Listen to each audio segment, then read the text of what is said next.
अस्सलाम वालेकुम नाज़रीन, आप देख रहे हैं जेके न्यूज़ और मैं हूं उसामा हिजर। नाज़रीन, मुजफ्फराबाद में जामिया कश्मीर जो है इस वक्त मैदान जंग बनी हुई है। आप ये स्क्रीन पर मनाज़र भी देख रहे हैं कि तुलबा को सड़कों पर घसीटा जा रहा है, उन पर लाठी चार्ज की जा रही है और शेलिंग भी की गई है। ये आप आवाज़ें भी साथ सुन रहे होंगे, शोर शराबा है, शेलिंग की आवाज़ें भी आ रही हैं।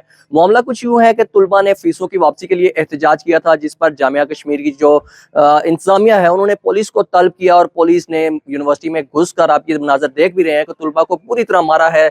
यूनिवर्सिटी से बाहर घसीटा जा रहा है तुलबा को और उन पर बुरी तरह से लाठी चार्ज किया जा रहा है। मुजफ्फराबाद के जो शहरी हैं वो इस पर शदीद तनकीद का निशाना बना रहे हैं। यूनिवर्सिटी इंतजामिया को भी और पुलिस को भी उनका कहना है कि इस तरह से यूनिवर्सिटी के जो स्टूडेंट्स हैं उनको बुरी तरह से लाठी चार्ज का निशाना नहीं बनाना चाहिए था। मामला जो हैं उनको बाहर बैठ कर बातचीत करके उनको हल किया जाना था, लेकिन इस वक्त जो जामे कश्मीर है वो जंग का मनाजर पेश कर रही है, जिस पर मुजफ्फराबाद के जो शहरी हैं वो शदीद तशवीश का इजहार कर रहे हैं।